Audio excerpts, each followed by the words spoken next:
Everyone, welcome you all. So अभी तक हमने आईआईटी के प्रीवियस ईयर क्वेश्चन पेपर देख लिए थे, सॉल्यूशन देख लिया था। अगर वो अभी नहीं आपने देखा तो आप प्लेलिस्ट चेक कर सकते हैं। सो विवेकानंद जी के बारे में हमने देखा। आज जो बहुत ही ज़्यादा इंपॉर्टेंट टॉपिक है जो है कि शिक्षा के क्षेत्र में गुरुदेव रविन्द्रनाथ टैगोर ने किस प्रकार योगदान दिया था, इसके बारे में हमें देखना है। तो आइए स्टार्ट करते हैं रविन्द्रनाथ टैगोर जी का जीवन परिचय, एक झलक। तो सबसे पहले देखिए, अगर लॉन्ग में आता है तो उनके इंट्रोडक्शन से आपको लिखना। तो इनका जो जन्म हुआ था वो 7 मई 1861 ईस्वी में बंगाल के एक शिक्षित धनी परिवार में हुआ था। इनके पिताजी का जो नाम था वो था महर्षि देवेंद्र नाथ टैगोर। देवेंद्र नाथ टैगोर जी ने बचपन में इन्हें संस्कृत की शिक्षा दिलाई, भारतीय दर्शन और नक्षत्र विज्ञान की शिक्षा दिलाई थी। ठीक है। उसके बाद 1877 में रविन्द्रनाथ टैगोर जी को कानून पढ़ने के लिए इन्होंने विदेश, यानी कि उस टाइम पे लोग जो इंग्लैंड जाते थे तो इन्हें इंग्लैंड भेज दिया गया था। लेकिन इन्हें रविन्द्रनाथ टैगोर जी को कोई इंटरेस्ट नहीं था लॉ पढ़ने में, तो ये वहां से बिना डिग्री लिए ही वापस भारत लौट आए थे। उसके बाद इन्होंने स्व अध्ययन किया। मतलब इनका आपको पता है कि साहित्य में काफी झुकाव था। इन्होंने बहुत सारी किताबें लिखी थी जिसके लिए इन्हें नोबेल प्राइज भी मिला था, गीतांजलि के लिए 1913 में। तो वो आगे हैं। तो इन्होंने बाल्यावस्था से, बहुत छोटी उम्र से ही पत्रिकाएं लिखनी स्टार्ट कर दी थी और उसके लिए इन्हें काफ़ी सराहना मिलती थी। इन्होंने कविताएं, उपन्यास, नाटक इत्यादि सारी चीज़ें लिखी है। और इनकी जो वेशभूषा थी उसको देखते हुए लोगों ने इन्हें किसकी संज्ञा दी थी, तो ऋषि की संज्ञा दी थी और फिर बाद में इन्हें गुरुदेव कहा जाने लगा था। इन्होंने गीतांजलि, उसके लिए इन्हें नोबेल प्राइज मिला था 1930 में। फिर इन्होंने कलकत्ता विश्वविद्यालय से डीलिट की उपाधि धारण की। उसके बाद आप सभी को पता है कि इन्हें टैगोर नाइट की उपाधि मिली थी, अंग्रेजों के द्वारा ब्रिटिश गवर्नमेंट ने दी थी। बाद में जलियांवाला जब हत्याकांड हुआ था तो इन्होंने अपने नाइट की उपाधि त्याग दी थी।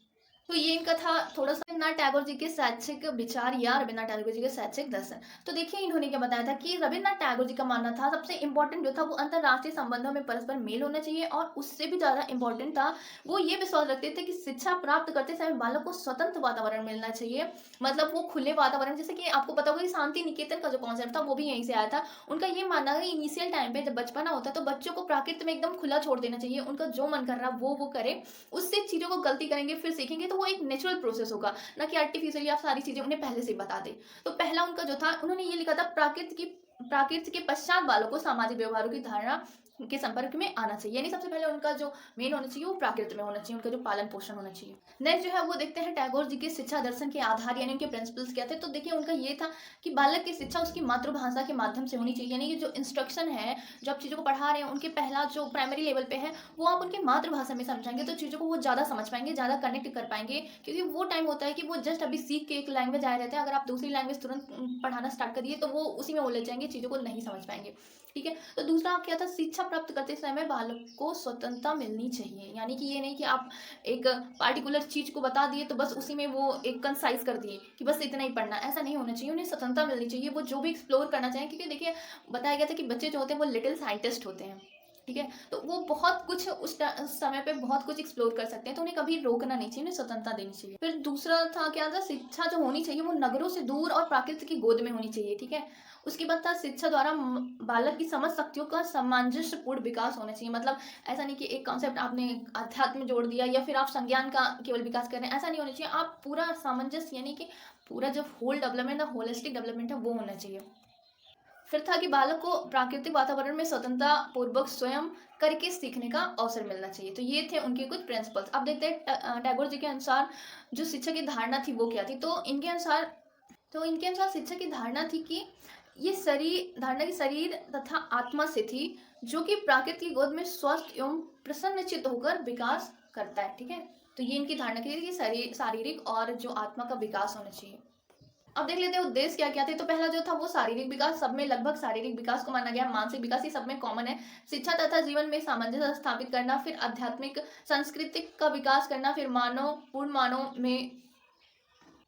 पूर्ण मानव के रूप में विकसित करना और सत्य एवं एकता कायम रखना। ये सारे इनके क्या थे, उद्देश्य थे। नेक्स्ट जो है वो है पाठ्यक्रम कैसा होना चाहिए। देखिए पाठ्यक्रम उनके अनुसार क्या होना चाहिए कि उनका मुख्य उद्देश्य था कि मनुष्य का संपूर्ण विकास होना चाहिए। इसको ध्यान में रखते हुए उन्होंने इतिहास, प्राकृतिक अध्ययन, भूगोल, साहित्य, ये सारी चीजें इंक्लूड की थी। एक्स्ट्रा कैरिकुलम एक्टिविटीज में क्या था, यानी अतिरिक्त पाठ्यक्रम में था खेलकूद था, समाज सेवा था और स्वास्थ्य छात्र स्वशासन था। फिर उसके बाद देखते हैं टैगोर जी के शिक्षण विधियां। तो विधियों में क्या क्या था, देखिए इनका था कि शिक्षण विधि में बालक की स्वाभाविक रुचि और आवेगों पर आधारित होनी चाहिए। शिक्षण जो है वो वाद विवाद होना चाहिए, प्रश्नोत्तरी होनी चाहिए। फिर उन्होंने नृत्य और अभिनय को स्थान दिया था। फिर इंद्रियों और जो भी बाहर की चीज़ें हैं वो सेंसरी ऑर्गन से वो समझ सके, इस पे भी उन्होंने जोर दिया था। और सबसे जो इम्पोर्टेंट है, जो आप अपनी कॉपी में लिख सकते हैं, वो है भ्रमण के समय शिक्षण जो है वो उन्होंने सर्वोत्तम बताया था। यानी कि जो घूम फिर के जो आप शिक्षा, जैसे आप टीचर के साथ कहीं निकल गए, उनके साथ टूर पे चले गए, वो जब शिक्षा मिलती है तो एक बहुत लॉन्ग टर्म होती है, तो उसको इन्होंने बहुत ही ज़्यादा प्रमोट किया था। उसके बाद देखते हैं टैगोर जी के अनुसार शिक्षक का स्थान क्या होना चाहिए। तो देखिए इन्होंने शिक्षक का बहुत महत्वपूर्ण स्थान माना था। इन्होंने बताया था कि शिक्षक बालक की पवित्रता में विश्वास करते हुए उसके साथ प्रेम और स्नेह के साथ व्यवहार करे। दूसरा तो था शिक्षक पुस्तकीय ज्ञान पर ध्यान कम दे और ऐसे वातावरण तैयार करे जिसमें क्रियाशील रहते हुए बालक अपनी नीति, जो भी है उसे खेलना पसंद है, जो भी है वो कर सके, ऐसा डरा सहमा सा ना रहे। ठीक है, शिक्षक बालक को रचनात्मक कार्य के लिए उत्तेजित करे। और इनकी जो डिसिप्लिन थी वो सेल्फ डिसिप्लिन थी। तो ठीक है, ये सारी चीज़ें थी इनके कैरिकुलम में। होप कि आपको ये अच्छे से समझ आई होंगी। अगर आपको इंग्लिश में लिखना हुआ तो कैसे लिखेंगे, तो सबसे पहले हम इनका इंट्रोडक्शन देंगे। तो गुरुदेव का जो जन्म हुआ था वो 7 मई 1861 कलकत्ता में हुआ था। सभी को पता है कि इनकी जो फैमिली थी काफ़ी रेपुटेड थी और ये हाई क्लास फैमिली से बिलोंग करते थे। पर दुख की बात ये थी कि इनकी जो माता जी थी वो बहुत अर्ली स्टेज पे उनका डेथ हो गया था। ठीक है, तो फिर उसके बाद आपको पता है कि इन्हें भेजा गया था इंग्लैंड। वहाँ पे इन्होंने लॉ की पढ़ाई की, तो पर उनकी डिग्री नहीं ली, वैसे ही चले आए। फिर इन्होंने साहित्य की तरफ इनका रुझान काफ़ी था, तो उसके बाद इन्होंने बहुत सारी किताबें लिखी। उसके बाद इन्हें नोबेल प्राइज़ मिला गीतांजलि के लिए। कम तो ये मिला था 1930 में। फर्स्ट, ये एशिया में फर्स्ट थे जैसे नोबेल प्राइज़ मिला था साहित्य में। ठीक है, उसके बाद इन्होंने विश्व भारती यूनिवर्सिटी की स्थापना की। कब की, तो ये 22 दिसंबर 1921 में की थी, जो शांति निकेतन था। बाद में इन्होंने उसे कन्वर्ट कर दिया था, ये यूनिवर्सिटी बन गई थी, जिसमें क्या था, ईस्टर्न एंड वेस्टर्न दोनों ही कल्चर पढ़ाए जाते थे। ठीक है, उसके बाद और देखते हैं इनके बारे में। तो ये आर्टिस्ट थे, जैसा कि आपको पता है कि ये आर्टिस्ट भी थे, एजुकेशनलिस्ट थे, पोएट थे और एक बहुत बड़े देशभक्त भी थे, फिलोसफर थे, सोशल रिफॉर्मर थे। एक मिनट जी, रिफॉर्मर थे और बहुत कुछ थे। ठीक है, इनके लाइफ के बहुत सारे एस्पेक्ट थे। शांति निकेतन का कॉन्सेप्ट क्या था वो देख लेते हैं। तो इनका जो शांति निकेतन का कॉन्सेप्ट था ये बचपन में ही आया था। इनके पिताजी ने, जो कि थे महर्षि देवेंद्र नाथ टैगोर, उन्होंने ही इसे इस्टेब्लिश किया था। बाद में रविन्द्रनाथ टैगोर जी ने इसे क्या किया, एक्सपैंड किया। देखिए इसमें शांति निकेतन में क्या था, इन्होंने एक ओपन स्कूल बनाया था, यानी एक गुरुकुल टाइप से था। ठीक है, फिर उन्होंने इसमें क्या था, इनके पहले जो स्टूडेंट थे, इनके 5 स्टूडेंट थे, उनमें से एक इनका एल्डर सन भी था। ठीक है, उसके बाद इन्होंने इसका नाम जो था ब्रह्मचर्य आश्रम रखा। बाद में ये आपको पता ही होगा कि बाद में ये विविध भारती यूनिवर्सिटी के नाम से अभी भी प्रेजेंट है। एम ऑफ एजुकेशन देख लेते हैं। तो जैसा अभी सभी को पता है, जितने भी फिलोसफी है उसमें एम में क्या है, फिजिकल डेवलपमेंट, फिर उसके बाद moral development, spiritual development, mental development, social development, natural development और एक और है फिजिकल डेवलपमेंट। ये सारे जो हैं डेवलपमेंट, इसको थोड़ा बहुत आप इलोबरेट करके लिख सकते हैं। सो देखते हैं principle of Tagore educational philosophy क्या था, बेसिक प्रिंसिपल क्या था। तो चाइल्ड को फ्रीडम चाहिए, नेचर की गोद में उन्हें खुला छोड़ देना चाहिए और वो एक तरीके से एक्सप्लोरर की तरीके से ऑब्जर्व करके चीज़ों को सीखें। दूसरा जो था, जो टीचर का या बच्चों का जो मदर टंग का इंस्ट्रक्शन होना चाहिए वो हिंदी या उनकी मदर टंग होनी चाहिए।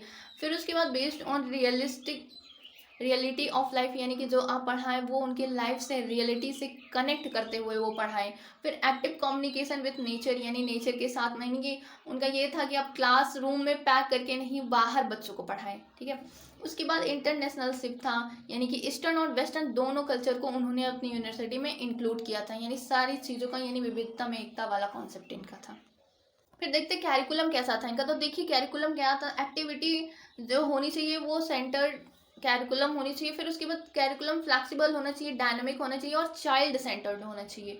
और उन्होंने क्या फेवर किया था कि जो बुकिश लैंग्वेज है उसे फेवर नहीं किया था, वो बुकिश लैंग्वेज नहीं होनी चाहिए। ठीक है, उसके बाद इंस्ट्रक्शन जैसे आपको पता है कि मदर टंग में होनी चाहिए। सब्जेक्ट जो इन्होंने बताया था कि सब्जेक्ट में आपको English, history, literature, science, music, ये सारी चीज़ें इन्होंने इंक्लूड की थी। Activities like dancing, music, art, gardening, ये भी इन्होंने इंक्लूड की थी।